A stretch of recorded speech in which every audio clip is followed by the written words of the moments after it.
የሩሲያው ኃያል መሪ ቭላዲሚር ፑቲን ማን ናቸው? የ73 ዓመቱ የክፍለ ዘመኑ ኃያል መሪ ፑቲን የ21ኛው ክፍለ ዘመን ተጽዕኖ ፈጣሪ መሪ እንደሆኑ በርካቶች ይስማማሉ። የዓለም ስርዓት በአሜሪካ ብቻ መዘወሩ ይበቃል በሚል መርህ ይታወቃሉ። ተቃዋሚዎቻቸው አምባገነን፣ ደጋፊዎቻቸው ደግሞ ከሶቪየት ኅብረት በኋላ ገናናዋን ሩሲያ የፈጠሩ እያሉ የሚጠሯቸው ቭላዲሚር ፑቲን። የሩሲያው ፕሬዝዳንት ቭላዲሚር ፑቲን ምንም እንኳን ዩክሬንን በመውረር ዓለምን ቢያነጋግሩም በአውሮፓውያኑ 2014 ክሪሚያን የሩሲያ አካል ካደረጉ በኋላ ግን አገራቸው በአካባቢው እንዲሁም በመላው ዓለም እንዲኖራት የሚፈልጉትን ተጽዕኖ ደብቀው አያውቁም። ፑቲን ከእንደ አውሮፓውያን አቆጣጠር ከ2000 ጀምሮ ስልጣን ላይ የነበሩ ሲሆን በእነዚህ ዓመታት በፕሬዝዳንትነት እንዲሁም በጠቅላይ ሚኒስቴርነት አገልግለዋል። ከጆሴፍ ስታሊን በመቀጠልም ለረጅም ዓመታት አገራቸውን ያገለገሉ መሪ ናቸው። ፑቲን በ2020 ሕገ መንግሥታዊ ማሻሻያ እንዲደረግ በሚል የተካሄደው ብሔራዊ የድምፅ አሰጣጥ ከሥራ ዘመናቸው በላይ የሥልጣን ጊዜያቸውን አርዝሟል። ፑቲን ገና እስከ 2036 ድረስ በሥልጣን ላይ የመቆየት ዕድል እንዲኖራቸው ያደርጋል። ለመሆኑ ቭላዲሚር ፑቲን እንዴት እዚህ ደረሱ? የዓለም መገናኛ ብዙሃን ትኩረት የሆኑት ፑቲን ከወጣትነት ዘመናቸው አንስቶ በፖለቲካው እንዲሁም በግል ሕይወታቸው የነበራቸውን እንቅስቃሴ ተሳትፎ እንደሚከተለው ቀርቧል። ፑቲን የቀድሞ ሰላይ። አንዳንድ የፑቲን ተቺዎች የፑቲን አመለካከት በቀድሞዋ ሶቪየት ኅብረት ዘመን አስተሳሰብ የተቃኘ ነው ይሏቸዋል። ፑቲን የሶቪየት ኅብረት እንዳልነበረ ሆና እስከምትፈራረስ ጊዜ ድረስ ኬጂቢ በተሰኘው የአገሪቱ የስለላ ተቋም ውስጥ ሰላይ ነበሩ። በጣም ቅርብ የሚሏቸው ወዳጆቻቸውና ደጋፊዎቻቸው ጋር በይፋም ይሁን በምስጢር ጠበቅ ያለ ወዳጅነት አላቸው። ፑቲን የፖለቲካ ሕይወታቸው የጀመረው በአውሮፓውያኑ በ1990ዎቹ ውስጥ ሲሆን በወቅቱም የሴንት ፒተርስበርግ ከተማ ከንቲባ ዋና አማካሪ ነበሩ። ከንቲባው ፑቲን ዩኒቨርሲቲ ሳሉ ሕግ አስተምረዋቸዋል። ናቫልኒ የመንግስትን ሙስና በማጋለጥ ፑቲን የሚመሩትን መንግስት የሌቦችና የአጭበርባሪዎች ስብስብ ነው ብሎ በመተቸት ይታወቃል። ይህንን ተቃውሞ ተከትሎ መንግስት በሺዎች የሚቆጠሩ ዜጎችን በቁጥጥር ስር አውሏል።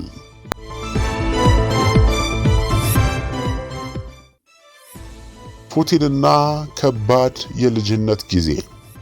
ቭላዲሚር ፑቲን አስቸጋሪ የልጅነት ጊዜ እንዳሳለፉ ይነገራል። በልጅነታቸው በሰፈራቸው ከሚገኙ ልጆች ጋር ሁሌም እንደተጣሉ ነበር።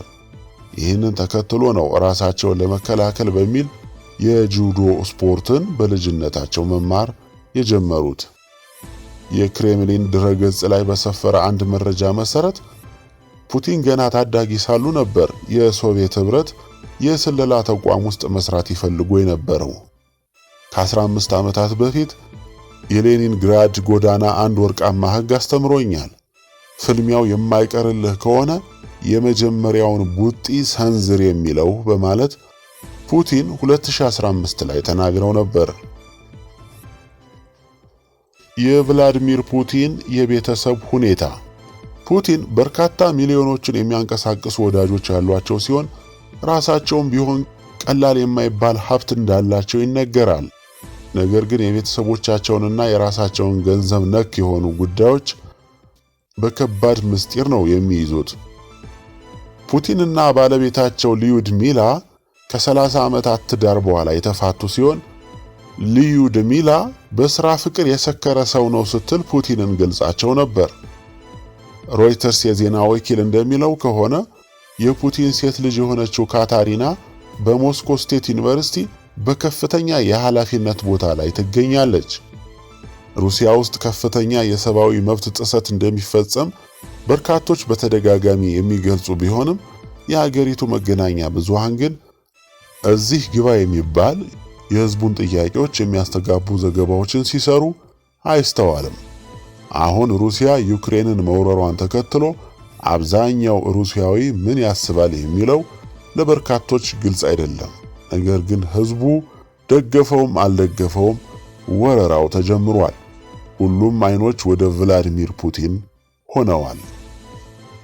ከላይ እንደነገርኳችሁ የፑቲን የፖለቲካ ህይወታቸው የጀመረው በአውሮፓውያኑ በ1990ዎች ውስጥ ሲሆን በወቅቱም የሴንት ፒተርስበርግ ከተማ ከንቲባ ዋና አማካሪ ነበሩ። ከንቲባው ፑቲን ዩኒቨርሲቲ ሳሉ ህግ አስተምረዋቸዋል። ከንቲባው በ1997 ላይ ኬጂቢን ተክቶ የተቋቋመው ኤፍኤስቢ የተባለው የስለላ ተቋም ኃላፊ ሆነው ክሬምሊን ገቡ። ትንሽ ቆይተውም የሩሲያ ጠቅላይ ሚኒስትር ተብለው ተሾሙ። በ1999 የቀድሞ የሩሲያው ፕሬዝዳንት ቦሪስ የልሲን ከስልጣናቸው በመልቀቅ ፑቲንን የሩሲያ ተጠባባቂ ፕሬዝዳንት በማድረግ ሾሟቸው። ከዚህ ጊዜ ጀምሮ ታዲያ ቭላዲሚር ፑቲን በስልጣን ቆይተዋል። ለሶስተኛ ጊዜ ለፕሬዝዳንትነት ለመወዳደር ሞክረው ያልተሳካላቸው ፑቲን ከ2008 እስከ 2012 ድረስ ደግሞ በድጋሚ ጠቅላይ ሚኒስቴር ሆነው አገልግለዋል። ፑቲን በሶቪየት ህብረት ዘመን የነበረውን ወታደራዊ ፉክክር በድጋሚ በማምጣት ጭምር እንዲሁም ከዚህ በፊት ተከልክሎ የነበረውን የጆሴፍ ስታሊንን ምስል በአደባባይ መስቀል ፈቅደዋል። የቭላዲሚር ፑቲን ተቃርኖ ከምዕራቡ ዓለም ጋር ከቅርብ ዓመታት ወዲህ ከዩክሬን ጋር ገብተውበት የነበረው አለመግባባት እንዲሁም በሶሪያው የእርስ በርስ ጦርነት ፕሬዝዳንት በሽር አልአሳድን በመደገፋቸው ምክንያት የምዕራቡ ዓለም ሀገራት ፑቲንን ይበልጥ በጥርጣሬ እንዲመለከቷቸው አድርጓል። ከቀዝቃዛው ጦርነት በኋላ የሩሲያና የምዕራቡ ዓለም ግንኙነት የተገደበና በመጠራጠር ላይ የተመሰረተ ሲሆን የአሁኑ የአሜሪካ ፕሬዝዳንት ዶናልድ ትራምፕ ለፑቲን ያላቸውን አድናቆት መግለጻቸው ትልቅ መነጋገሪያ ሆኖ ነበር። የቀድሞ የአሜሪካ ፕሬዝዳንት ጆ ባይደን ግን ፑቲንን ገዳይ ናቸው ሲሉ ገልጸዋቸዋል። 2021 ላይ በተሰራ አንድ ጥናት መሰረት 48 በመቶ የሚሆኑ ሩሲያውያን ፑቲን ከ2024 በኋላም የአገሪቱ ፕሬዝዳንት ሆነው እንዲያገለግሉ ይፈልጋሉ።